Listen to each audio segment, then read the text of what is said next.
The episode starts with Meghla revealing to Meher that her mother is Hiravati and her father is Anantya. Udraja and the others are left in shock. Meghla expresses that she may lack an identity now but reminds Meher that she had the opportunity to spend time with her mother. She requests Meher to share memories of Hiravati. Meher, overwhelmed with emotions, agrees. Purim interjects, encouraging Meghla to be happy about learning the truth about her parents. Harman also advises Meghla to embrace this revelation for their sake. Zoravar questions the authenticity of Meghla's claim about being Hiravati's daughter, leaving Meghla silent. At the same time, Chandan confides in Mahua about his pain regarding Meghla's search for her biological parents. Mahua, also upset, expresses frustration, calling Meghla ungrateful for disregarding them. She urges Chandan to focus on their own daughter, Udraja.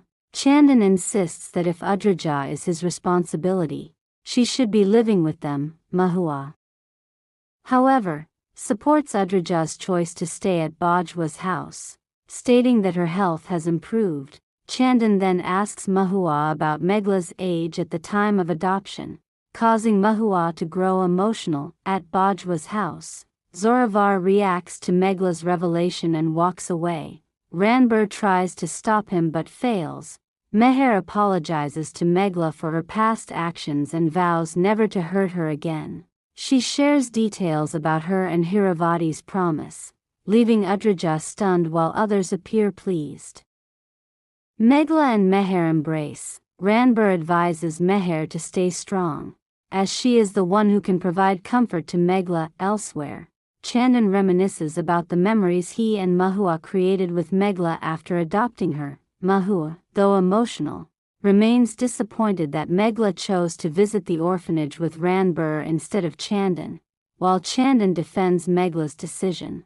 Mahua speaks about the bond between Meher and Hiravati, expressing concern that Meher will now prioritize Meghla. Chandan questions Mahua's frustration, but she insists that while Meghla was fortunate enough to marry Ranbir despite focusing solely on music and not completing her education, Udraja, despite her talent and admiration from others, is struggling due to her current physical condition. Chandan disapproves of Mahua's resentment toward Meghla, but Mahua clarifies that she is simply heartbroken over Udraja's struggles. She decides not to continue discussing the issue, fearing that their differing views will only lead to arguments. Chandan agrees. Mahua blames Meghla for Udraja's condition and firmly declares that Meghla is not welcome in their home until Udraja fully recovers. Chandan is taken aback and tries to change Mahua's mind, but she threatens to leave the house if he refuses to comply. Chandan is left distressed. Udraja then asks Ranbir to take her to her room. Ranbir agrees, but Udraja deliberately falls on him and argues when he suggests using her walker for support. She harshly criticizes Meghla for neglecting her foster parents. Meghla, standing firm against Udraja's accusations, asserts that she is deeply grateful to Chandan and Mahua for giving her a life she never could have imagined.